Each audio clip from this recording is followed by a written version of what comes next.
Hi everyone, my name is Matt and welcome to another bullet journal productivity video. Happy November to all of you. It's insane that the year is almost drawing to a close, and what I want to talk to you about in the context of that is that November and December tend to be very busy months, whether it's work or travel. You're buying gifts, you're going to parties, you're doing all these fun things, but it can make life a little bit busier than what it has been in the previous months.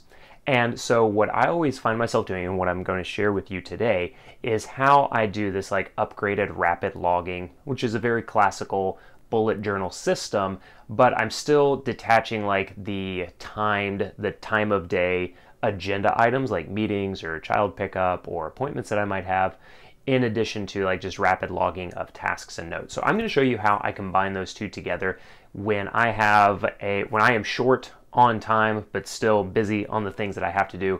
This is the layout that I always default to, and it still allows me to have a really big picture, consistent view of what I have to do while not spending a lot of time on the layouts that, even for me as a pretty simple minimalist bullet journalist, still saves me that time so that I can spend more of the time on the projects that I'm working on, the purpose that I feel called to, and the people that matter the most to me. So there are a couple other things I'm going to intersperse some comments with, but for right now, let's go ahead and jump right into the bullet journal layout. So I want to do a review / flip through for you of how I've done this kind of upgraded rapid logging the past couple of weeks, and how you can use it for your own setup. But if we zoom in a little bit, then you can see that what I do for each of these days, Tuesday, Wednesday, Thursday, I was traveling Monday, so I didn't write anything down, but I have up here at the top, you can see that I have all of my meetings listed, 9, 10, 1, 2, 30. I have all my meetings or appointments listed at the top of the day. I write down a daily note if needed. So my wife worked on the 29th, and then I will start to add in just that standard rapid logging. So the bullets, X them out as I get them done, might write a little bit of notes in here at the bottom. And basically what I will do is I will break out the days. I'll break out the days in half sections of the page. So I won't always write them down just as the day is going.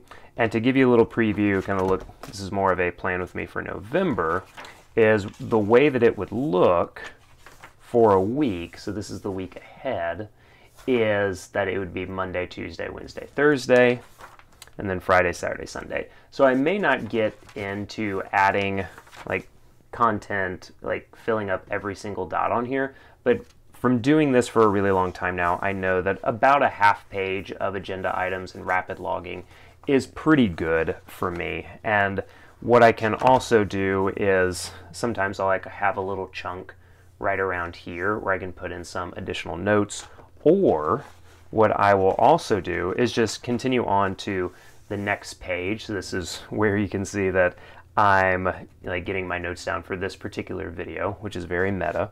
And then I'm just doing a normal monthly layout, so days, big events, here, holidays, habit tracking. You can see this in a bunch of other Plan With Me videos that I have, but habits for movement, journaling, reading, mood for AM and PM, and then a little one-line journal entry right there. But for the week ahead, I would write down the dates, the objectives that I have for the week for my work. I'll have a little bit of space down here for reviewing the week in the past, and then I have extra tasks and notes on the next page. And what this does is I would put in here whether I had notes that didn't really fit understandably in this half page, or for tasks that didn't have a specific day they were assigned to, they just needed to get done. So there's not a specific day I have to get a haircut, I would write down haircut here, or oil change, or a lot of those kind of tasks. They just have to get done. And it's similar, there are a lot of work things that are like that too. There's not a specific day I might have to do a webinar, I just need to pick a day and get it done. And then I have these half pages for each day, and then like I said, if we look back at the week that was or is, then you can look at it and say, I'm going to create I'm going to put all of my, we already talked about, meetings, appointments at the top, and then tasks and notes underneath, and then I can just keep going through. Another thing that I'm going through right now with my bullet journal method is that I'm basically out of space in my latest bullet journal, but I like to start each new year with a fresh bullet journal. So I don't know if any of you face this or want to like have that fresh bullet journal, but also don't want to like start a new one and only have like 2 months, you know, maybe, I don't know, however many pages that would be. Certainly not all of it. So I don't know if anyone else faces this, but it is a problem for me. And so what I do, and I'm going to show you on, you know, the overhead shot, is that I use these little Baron Fig Vanguard or Vanguard? Yeah. Soft cover notebooks is for like 1 or 2 or 3 months at a time if needed, and use that as like a little addendum to the primary bullet journal that I might be using. So I want to show you how I might set up and do that little mini migration, keep everything organized, and transition from one big bullet journal to the little like soft cover insert basically, and then back out to another bullet journal as the new year starts. So when I only have a couple of pages left in a bullet journal, like this is not enough for 2 months, obviously, especially because my son likes to use it for his art, which is great. And this is, I think this is actually me. You know, you can see I've slimmed down, you know, just a head basically. But this isn't enough. So I still might use some of this for notes, but for all intents and purposes, this bullet journal is complete for me. Now, I will want to I want to have a fresh bullet journal at the beginning of a new year, and so I don't want to just have like, you know, a full-on bujo notebook that is only going to have like maybe this much filled up or something like that, if that. So what I do is I use these larger Baron Fig Vanguard softcover notebooks. And what I really like about them is, one, it's the same kind of quality. I mean, the paper, the Baron Fig paper is probably my favorite.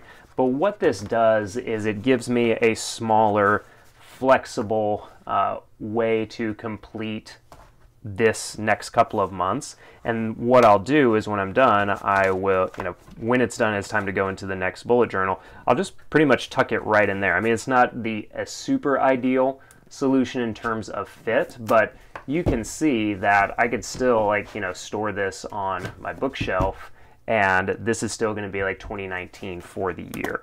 So if you ever get in a situation where you're like, man, I only have a month or 2 or possibly 3 left that I need to like add in before starting like the annual new year new bujo, this is a really good option to do that. Now, what do I do to migrate?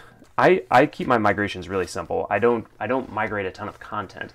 What I will do is, like, on the last page that I've really used, is I'll just make a little note here, like bullet journal continued on BF, that stands for Baron Fig, and then I name my notebooks based on mountains or national parks. And so this one is Tiwanaut. I hope probably pronouncing that incorrectly. But what that is Tiwanaut is a smaller mountain in the Teton range, and the name of this bullet journal is Teton, and so that's where that came from. The other thing that I'll do is I'll write down the next bullet journal, so that's this one, Baron Fig Soft Tiwanaut. And the other thing, and I haven't added this in because I need to get the name for it. Here we go. And so this was last year's, and it is named Banff. And so what I would need to do here is just go ahead and add in Baron Fig dot Banff. Hate this pen, but you get the idea.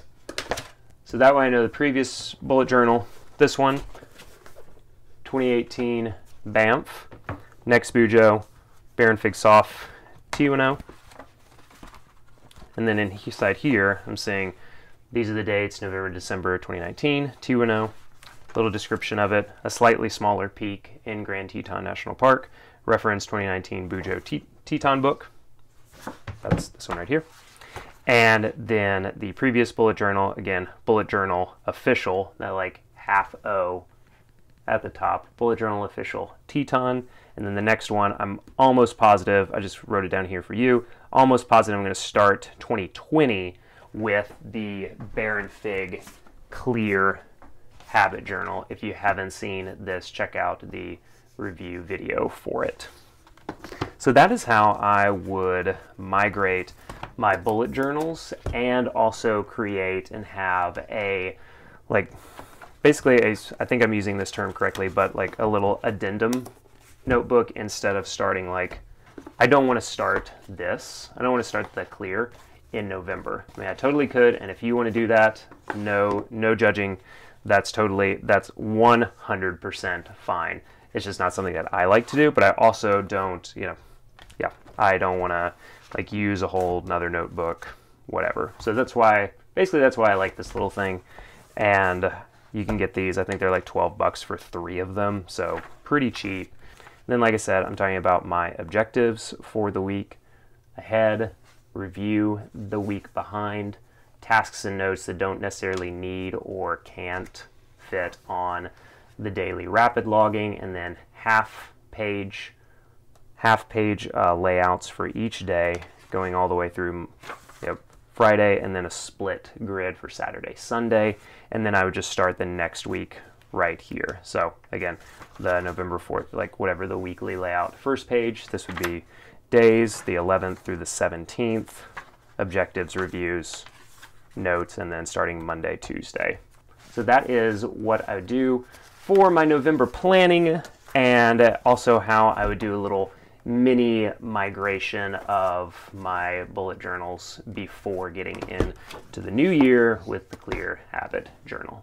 What I want you to take away from this layout is it can be a really good way to keep things simple but still have a distinction between the things that you have to be at certain times of the day. Again, whether that is a meeting or an appointment or picking up your kids or like a workout class that you want to go to. So you still have those set aside as agenda items, as, you know, times of day that you have to be somewhere.